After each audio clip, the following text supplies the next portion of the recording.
Hello दोस्तों आज का ये वीडियो क्रेन सेफ्टी का सेशन 3 वीडियो है। और इस वीडियो में हम ये बात करेंगे सेफ रिगिंग प्रैक्टिस के बारे में, क्योंकि जब भी कोई लिफ्टिंग हो उसमें रिगर का बहुत बड़ा रोल प्ले होता है। आज इस वीडियो में हम जानेंगे एक रिगर्स के बारे में, एक रिगिंग मटेरियल्स के बारे में, उसमें कौन कौन से टूल्स यूज होते हैं उसके बारे में, उसकी क्या कैपेसिटी होनी चाहिए। क्योंकि जब भी आप एक प्रोफेशनल हैं, आप वहाँ पे चेक करने के लिए जाते हैं, इंस्पेक्शन करने के लिए जाते हैं, आपको ये 100% पता होना चाहिए कि किस मटेरियल का और किस लोड का या फिर किस चैन चैन पुली होता है, किस बेल्ट का कितनी कैपेसिटी होनी चाहिए। तो आप वीडियो में लास्ट तक बने रहें, क्योंकि इसके बारे में हम लोग एक पूरी डिटेल्स में जानने वाले हैं। दोस्तों ये हमारा सेशन 3 वीडियो है। अगर आप सेशन 1 और सेशन 2 नहीं देखे हुए हैं तो आप इस चैनल पे जाके सेशन 1 और सेशन 2 देख सकते हैं फॉर बेटर अंडरस्टैंडिंग के लिए अबाउट क्रेन सेफ्टी। सबसे पहले हम देखेंगे रिंगिंग क्या होता है। यानी कि जब भी आपको इंटरव्यू में भी जाते हैं तो कोई आपको रिंगिंग पूछ सकता है, या फिर आप जब साइड पे होते हैं वहाँ पे लिफ्टिंग हो रही होती है उसमें भी आपको कोई पूछ सकता है रिंगिंग किसे कहते हैं, रिंगिंग क्यों होता है। Ringing is a part of the lifting operation which forms the link between the crane and load. दोस्तों यानी कि रिंगिंग हम उसे कहते हैं जो क्रेन और लोड के बीच में जो पार्ट होता है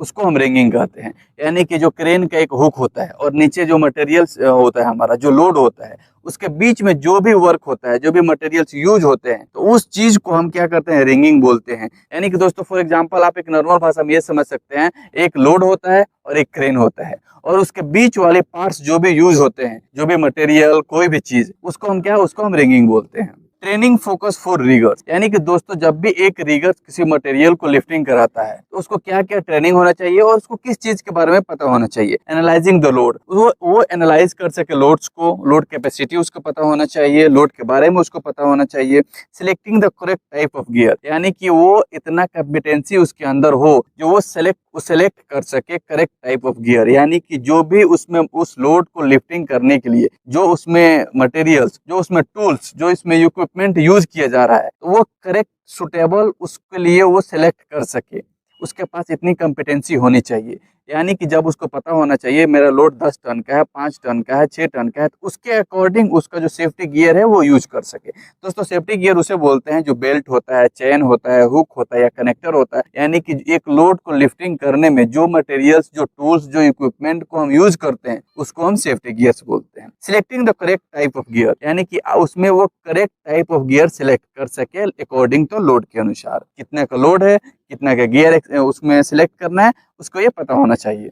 क्योंकि कोई भी लोड के 1/4 रेशियो के अकॉर्डिंग हम उसमें ये होता है लिफ्टिंग गियर को सिलेक्ट करते हैं। Selecting gear for proper fit, यानी कि जो भी हम गियर सिलेक्ट करते हैं वो प्रॉपर फिट होने चाहिए लोड के अकॉर्डिंग। यानी कि दोस्तों आप देखे होंगे जब भी आपके साइड पे लोड कोई भी लोड लिफ्टिंग होता है तो उसका बैलेंस्ड भी होता है, तो किस लेवल में वो बैलेंस्ड हो रहा है, वो सिलेक्ट उसके लिए प्रॉपर फिट है कि नहीं, उसमें फिट हो रहा है कि नहीं अकॉर्डिंग टू लोड के। दोस्तों उसके बाद वाइड ट्रेन रिगर्स या रिगिंग इंस्पेक्टर्स, यानी कि जो हमारा रिगर्स होता है, रिगिंग इंस्पेक्टर होता है, वो क्यों ट्रेन होना चाहिए, क्योंकि वो एक्सीडेंट को रोक सकता है। जब भी एक रिगर कंपिटेंट होता है, उसको पता होता है वो एक लोड, एक मटेरियल को लिफ्टिंग कर रहा है, तो उसके पास एक प्रॉपर इंफॉर्मेशन होता है, तो वो जान सकता है ये हमारा मटेरियल है, इसको कैसे लिफ्टिंग करना है, कहाँ से कहाँ लेके जाना है, इसका क्या क्या प्रॉपर इंफॉर्मेशन होता है, कैसे वेरिफिकेशन करवाना है, किस लेवल को हमको सिग्नल देना है। जब भी वो इसके बारे में प्रॉपर उसके पास जानकारी होगी तो वो क्या करता है, एक्सीडेंट को प्रिवेंट कर सकता है, एक्सीडेंट को रोक सकता है।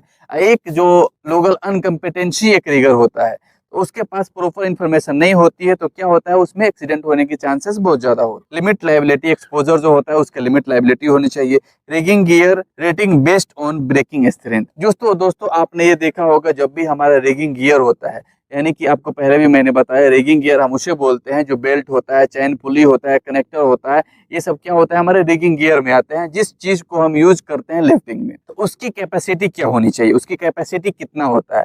दोस्तों अगर हम किसी मटेरियल 10 टन मटेरियल को हम लिफ्ट कर रहे हैं और उसमें हम किसी चैन पुली को, किसी वायर रोप को, किसी ऐसी बेल्ट को यूज कर रहे हैं, तो उसकी स्ट्रेंथ कितनी है, यानी कि अगर उसके 4 गुना ज्यादा है कि नहीं। हम किसी चैन पुली को, जो चैन पुली अगर 5 टन लिफ्ट उठाने वाला हो, उससे हम 10 टन लिफ्ट उठाएंगे तो क्या होता है, टूट सकता है। अगर कोई 2 टन लिफ्ट उठाने वाला चैन पुली हो जो और बेल्ट हो या फिर कोई कनेक्टर हो और उसे हम 5 टन उठाएंगे तो क्या हो सकता है, वो टूट सकता है। तो ये क्या है हमारा, ये हमको प्रॉपर इन्फॉर्मेशन होनी चाहिए, क्योंकि कोई भी मटेरियल लिफ्ट करने से पहले उसकी स्ट्रेंथ भी होनी चाहिए, जिस चीज से हम लिफ्टिंग कर रहे हैं उसकी कैपेसिटी कितना है, कितना तक ये लोड सह सकता है, कितना तक ये उठा सकता है। उसके बाद दोस्तों हम देखेंगे एक एक्सीडेंट स्टैटिक्स के बारे में, percentage of crane accidents due to rigging. यानी कि दोस्तों अगर कोई भी क्रेन से एक्सीडेंट होता है, कोई भी साइड पे आपका एक्सीडेंट होता है ड्यूरिंग लिफ्टिंग के दौरान, तो उसमें 34% ऐसे एक्सीडेंट होता है वो ड्यू टू रिगिंग के कारण होता है। यानी कि उसमें इनकम्पिटेंस रिगर हो सकते हैं, या फिर वो जो डैमेज मटेरियल्स हो सकता है, या फिर स्ट्रेंथ से ज़्यादा, कैपेसिटी से ज़्यादा आप कोई चैन पुली, कोई भी बेल्ट के कुछ भी यूज करते हैं, उससे ज़्यादा आप यूज कर रहे हैं, उसके चलते एक्सीडेंट होता है। यानी कि आप ये कर सकते हैं कि ड्यू टू रिगिंग, रिगिंग के कारण जो क्रेन से एक्सीडेंट होता है वो 34% इसका ये रेशियो है जो ये रिगिंग के कारण होता है। ये वर्ल्ड वाइड रिकॉर्ड है, पूरी दुनिया का एक रिकॉर्ड है ये 34% रिगिंग के कारण भी एक्सीडेंट होता है। उसके बाद से फैटेलिटीज कितना होता है, कंस्ट्रक्शन साइट पे मोस्टली हमारा जो एक लिफ्टिंग होती है, जो हेवी लिफ्टिंग कंस्ट्रक्शन साइट पे ही होती है, क्योंकि बहुत सारे इंडस्ट्री जो होता है, प्लांट होता है, उसमें फिक्स होता है क्रेन इधर से अब मटेरियल को इधर शिफ्ट करना है। लेकिन एक कंस्ट्रक्शन साइट होता है वो डिफरेंट डिफरेंट जगह पे टीसी, टावर क्रेन, जो बहुत अलग अलग टाइप्स के क्रेन लगाते हैं, हम लोग वहाँ पे लिफ्ट करते हैं मटेरियल्स। तो मोस्टली जो एक्सीडेंट होता है वो कंस्ट्रक्शन साइट पे ही होता है, क्योंकि कंस्ट्रक्शन साइट पे इनकम्पिटेंसी होते हैं, वहाँ पे ऐसे लेबर आते हैं, वहाँ पे प्रॉपर इन्फॉर्मेशन नहीं होती है, प्रॉपर किसी को ट्रेनिंग नहीं होती है। Construction fatalities due to rigging failure 23% जो होता है। कंस्ट्रक्शन साइट पे ड्यू टू रिगिंग फेलियर के चलते 23% एक्सीडेंट होता है। यानी दोस्तों रिगिंग फेलियर के चलते हमारा 34% एक्सीडेंट होता है, लेकिन स्पेशली कंस्ट्रक्शन साइट पे 23% होता है। यानी कि सबसे ज्यादा जो एक्सीडेंट होता है रिगिंग फेलियर से वो कंस्ट्रक्शन साइट पे ही होता है, जिसमें से 23% होता है। क्योंकि कंस्ट्रक्शन साइट पे बहुत बड़ी बड़ी मटेरियल्स को लिफ्ट किया जाता है एक जगह से दूसरी जगह, और उसमें उसमें वहाँ उस जगह पे एक proper information, lake of information होता है, लेक ऑफ सिग्नल होता है, वहाँ पे वेरिफिकेशन नहीं होता है, उसके चलते एक्सीडेंट हो जाता है। दोस्तों अगर आप एक ट्रेनिंग कंडक्ट करते हैं over 10 years period have reduce fatalities 9%। अगर आप एक प्रॉपर ट्रेनिंग प्रोवाइड करते हैं, आप एक प्रॉपर इंफॉर्मेशन प्रोवाइड करते हैं, आप एक प्रॉपर कंपिटेंसी प्रोवाइड करते हैं, आप एक ट्रेन और कंपिटेंट रिगर्स उसमें हायर करते हैं, और वहाँ पे वर्कर को ट्रेनिंग देते हैं, तो उसमें क्या हो सकता है, उसमें 9% जो हमारा होता है इसमें एक्सीडेंट रिड्यूस हो सकता है, ये 14% पे आ सकता है। ये डिपेंड करता है आपके साइट पे, ये डिपेंड करता है आपके कंपनी पे, ये डिपेंड करता है आपके ट्रेनिंग पे, इसमें आप कैसे ड्रिल कर रहे हैं सब। इसके बाद दोस्तों हम कुछ डिफिनेशन देखेंगे, डिफिनेशन में देखेंगे अलग अलग डिफिनेशंस के बारे में देखेंगे जो क्या इसका डिफिनेशंस होता है। जैसे एक बैलेंस्ड है तो बैलेंस का क्या डिफिनेशंस होता है, load equally distributed on each side of the point of support. यानी कि जब भी कोई मटेरियल का लोड क्या होता है, उसका लिफ्टिंग पॉइंट किधर होता है। दोस्तों मोस्टली अगर कोई मटेरियल्स होता है उसमें लिफ्टिंग पॉइंट दिया जाता है जो मैन्युफैक्चर होके आता है, जो कोई मशीन हो सकता है, कोई ऐसा कंपनी से बन के आता है, उसमें लिफ्टिंग पॉइंट होता है। अगर आपके साइड पे कोई ऐसा मटेरियल लिफ्टिंग होता है उसमें लिफ्टिंग पॉइंट नहीं होता है। आप इस वीडियो में देख सकते हैं इसमें 3, 4, 5 मटेरियल का कैसे लिफ्टिंग पॉइंट किस किस कॉर्नर पे हुआ है, आप इसमें देख के समझ सकते हैं। क्योंकि जब भी कोई लिफ्टिंग हो रहा है तो उसका एक प्रॉपर बैलेंस्ड होनी चाहिए जो वो मटेरियल को हैंडल कर सके। ये नहीं कि हम किसी भी मटेरियल को कहीं भी लिफ्टिंग लगा के उठा सकते हैं, ऐसे नहीं हो सकता है। उसका प्रॉपर सेट करते हैं लिफ्टिंग पॉइंट को, उसके बाद से उस मटेरियल को हैंडलिंग करते हैं। उसके बाद डेफिनेशन देखेंगे कुछ हिस्स का जो बास्केट होता है। दोस्तों जो हमारा लिफ्टिंग होता है एक बास्केट में होता है, एक चोकर में होता है, एक वर्टिकल में होता है। इसमें सबसे पहले हम देखेंगे बास्केट के बारे में।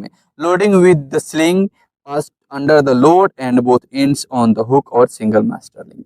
दोस्तों जब भी कोई मटेरियल को आप लिफ्ट करते हैं तो उसको बास्केट के थ्रू कर सकते हैं, या फिर चोकर के थ्रू कर सकते हैं, या फिर वर्टिकल कर सकते हैं। तो दोस्तों इस मटेरियल को आप देख सकते हैं इस वीडियो में, एक लोड को बास्केट के थ्रू हम उसको हिच के थ्रू उसको लिफ्टिंग कर रहे हैं, तो इसको हम क्या कर सकते हैं, इसको हम बास्केट बोल सकते हैं, बास्केट लिफ्टिंग बोल सकते हैं। कोई भी आपसे पूछ सकता है इस जो कोई भी मटेरियल लिफ्ट होती है तो ये किस में होनी चाहिए, बास्केट में होना चाहिए, वर्टिकल में होना चाहिए, या फिर चोकर में होनी चाहिए। आपको ये पता होना चाहिए किसी भी मटेरियल को कैसा मटेरियल है, मटेरियल का शेप क्या है, उसमें हम कैसे वायर रोप, कैसे बेल्ट का यूज करेंगे, और किस लेवल में लिफ्टिंग होनी चाहिए, आपको ये पता होना चाहिए। अगर कोई मटेरियल स्क्वायर में है तो उसको हम बास्केट में कर सकते हैं। उसके बाद डेफिनेशन हम देखेंगे चोकर के बारे में। Loading with the sling passed through one I and support and suspended by the others. कोई भी मटेरियल जो अधिकतर सर्कल में होता है या फिर ऐसे होता है जिसको हम चोकर में करते हैं, यानी कि राउंड सर्कल टाइप में, गोल टाइप में उसको लिफ्टिंग करते हैं, उसको हम चोकर हिच बोल। तो आप अपने मटेरियल के अकॉर्डिंग, आप अपने साइड के अकॉर्डिंग, आप अपने लिफ्टिंग के अकॉर्डिंग इसको बोल सकते हैं ये किस लेवल का मटेरियल है, किस लेवल का इसका लिफ्टिंग होगा, चोकर होगा या फिर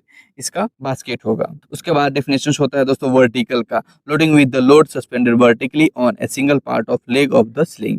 यानी कि स्लिंग का कैसा है, आप ये देख सकते हैं किसी मटेरियल को आई बोल्ट के थ्रू लिफ्टिंग किया जाता है एक स्ट्रेट में, उसको हम वर्टिकल बोलते हैं। इस वीडियो में आप देख कर अंडरस्टैंडिंग कर सकते हैं किस लेवल के मटेरियल को हम चोकर बोलते हैं, किसको हम वर्टिकल बोलते हैं, किसको हम बास्केट बोलते हैं। उसके बाद से डेफिनेशन हम देखेंगे सेफ वर्किंग लोड का। सेफ वर्किंग लोड क्या होता है? The maximum allowable working load stabilized by the manufacturer. दोस्तों जो बहुत सारा ऐसा लोड होता है, बहुत सारा ऐसा मटेरियल होता है, फॉर एग्जांपल आपके कंपनी पे जनरेटर है या फिर कोई ऐसा मशीन है, कोई ऐसा टरबाइन है, कोई ऐसा हैवी मटेरियल आया हुआ है जो कंपनी से बन के आता है। तो दोस्तों आपने देखा होगा जो कंपनी से बन के मटेरियल आता है उस पे एक लिफ्टिंग पॉइंट दिया जाता है। वो लिफ्टिंग पॉइंट मटेरियल के अकॉर्डिंग हो सकता है। लिफ्टिंग पॉइंट 1 हो सकता है, 2 हो सकता है, 3 हो सकता है या फिर 4 हो सकता है। वो मटेरियल पे डिपेंड करता है उसका वेट कितना है। दोस्तों कोई भी कंपनी में मटेरियल आता है ना, जो कंपनी से आता है, तो उसमें लिफ्टिंग पॉइंट होता है और उस लिफ्टिंग पॉइंट के अकॉर्डिंग हम लिफ्टिंग करते हैं। अगर किसी हेवी मटेरियल में लिफ्टिंग नहीं होता है तो फिर वो रिगर सेट करता है उस लिफ्टिंग पॉइंट की लोड की कैपेसिटी। आप किसी भी जो मटेरियल को, जो हेवी मटेरियल होता है, आप उसको ध्यान से देखेंगे तो उसमें एक लिफ्टिंग पॉइंट होता है, 1 2 3 4 कितना भी हो सकता है। उसके बाद दोस्तों सीव किसे बोलते हैं? Sheave a wheel with a grooved circumference over rope is bent.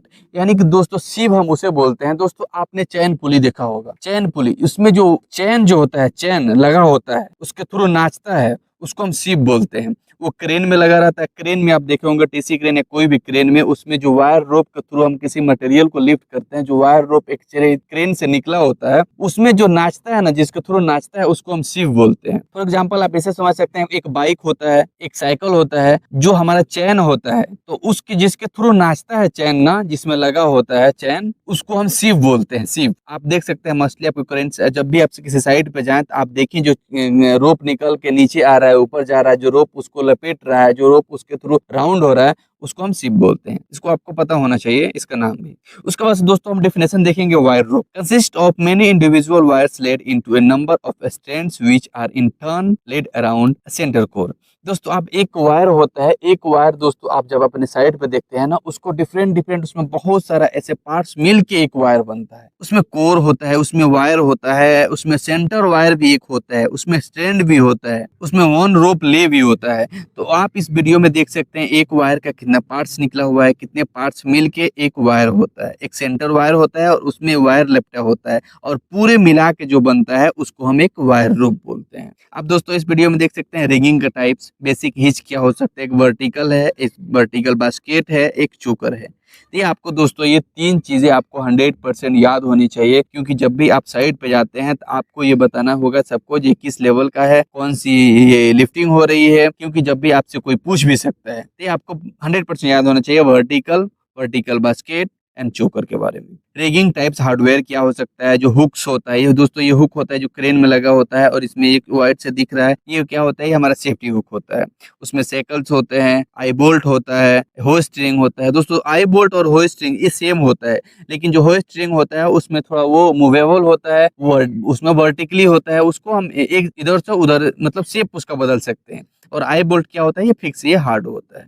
Master links भी होता है, टर्न बकल्स होता है, ब्लॉक्स होता है। ब्लॉक्स दोस्तों हम उसको बोलते हैं जो चैन ब्लॉक्स होता है। चैन ब्लॉक्स जो होता है, जो हम मस्टली अपने साइड पे यूज करते हैं लिफ्टिंग के लिए, उसको हम चैन ब्लॉक्स बोलते हैं। लेकिन इसमें चैन नहीं लगा हुआ है तो इसको हम ओनली ब्लॉक्स बोलेंगे। इसमें आप देख सकते हैं दोस्तों हमारा बहुत टाइप्स का उसमें जो हमारा रिगिंग गियर होता है, बहुत सारे उसमें मटेरियल वैसा होता है, इक्विपमेंट ऐसे होता है जिसको हम लिफ्टिंग में यूज करते हैं। तो दोस्तों उम्मीद करते हैं आपको ये वीडियो अच्छा लगा होगा। अगर आपको इस वीडियो अच्छा लगा है और आप और क्रेन सेफ्टी के बारे में जानना चाहते हैं, अदर सेफ्टी के बारे में जानना चाहते हैं, अदर कोई सेफ्टी वीडियो पाना चाहते हैं, आप इस चैनल को सब्सक्राइब करें, फॉलो करें, अपने दोस्तों के पास शेयर करें। ओके दोस्तों, थैंक यू।